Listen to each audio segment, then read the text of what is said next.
I remember reading about the fascists, and one of the criticisms that I thought really resonated was they eliminated the difference between the state and they were socialists, truly, yeah. And in Germany and in Italy, and there was you couldn't sort of tell where the German government ended and Krupps began, and you know what I mean, and that's bad. Yes. I thought it was bad then. I think it's bad now, and I hate to see it happen here. Well, it's funny you say that because last week at the Council on Foreign Relations, I think the panel was titled "Reflections on the Post-Soviet Era and Implications for the Modern Day." This is Council on Foreign Relations, and one of the questions asked to the panelists directly was,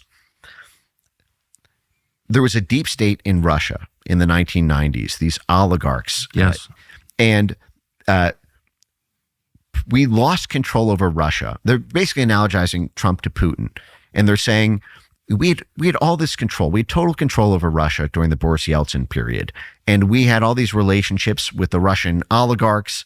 But then Putin had a natural advantage as being the head of state, was somehow able to take over the Russian deep state. And then we lost control over Russia. This is right. This is like the heart of it that nobody ever says.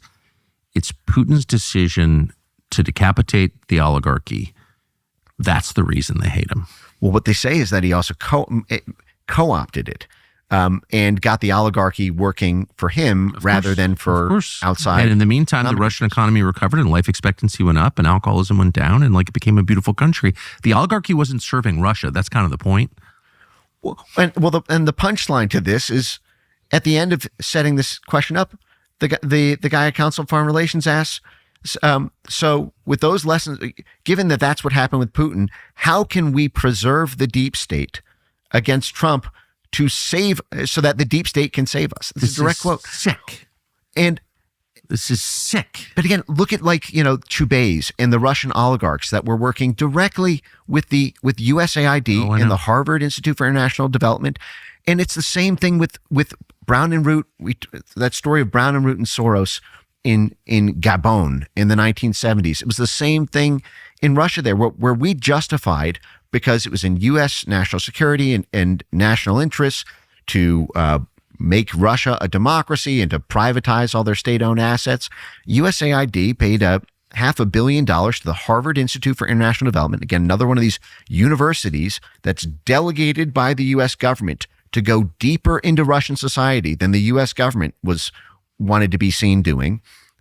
Very clever name, right? U.S. Agency for International Development pays the Harvard Institute for International Development. It's just a Harvard spawn of USAID. In order to work with Chubais and all these, Russian oligarchs, so that the Russian oligarchs got rich, selling at discount bargain basement prices all these Russian state-held assets, exactly, in non-competitive bids where only two outside bidders were allowed to participate: the Harvard Management Fund for the Harvard Endowment and the George Soros Quantum Fund. So it's just looting. It's looting. And by the way, it really, the country, I mean, look at the numbers. Like the life expectancy for men in Russia in 1996 was like 55. I mean, it was awful to do that to people. Like, what did your average Russian do wrong? They lived through 70 years of communism, and this is what you do to them once they're, quote, liberated. It's like, it's really a moral crime. And part of that issue is as they were driving our own country on a similar path, exactly, they expressed the exact same contempt that someone would try to do something to stop it.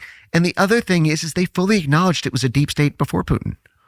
They were just mad that they lost control of the deep state, which is why why a lot of these actions by the early Trump administration have terrified them around co-opting parts of the business community. Exactly. They hate, for example, Elon Musk. They made this whole campaign to drive Elon, away or to go after Tesla.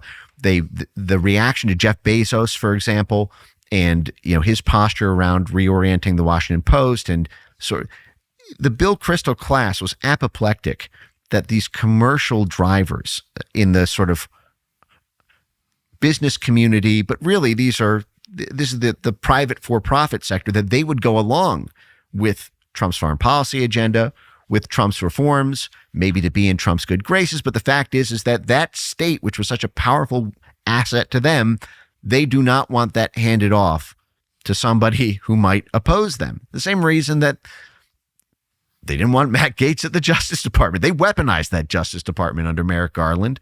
They don't want that baton handed off to someone else. It's not that they have a problem with corruption at the Justice Department. They want a monopoly on that corruption.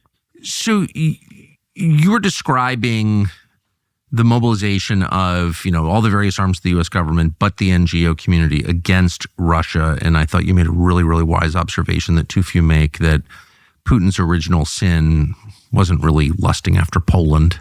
That's a lie. It was kicking out the oligarchs and taking control of his own country, which a lot of people hated in the West. So here's the part where I feel like the NGOs destabilized the United States. Like, the war against Russia has been waged for over 10 years now, really by the NGOs. Yes, completely. And they were, as we discussed, they were authorized, deputized to do that. We talked about the Harvard Endowment, the Harvard Institute for International Development, by the Open Society Foundation, which was simultaneously doing its civil society work, funding scientists, funding universities, funding the intellectual class, funding the students, and then simultaneously Soros is operating a hedge fund that is buying up the assets of the Russian government, and unbelievable, of the failed Soviet state. Yes.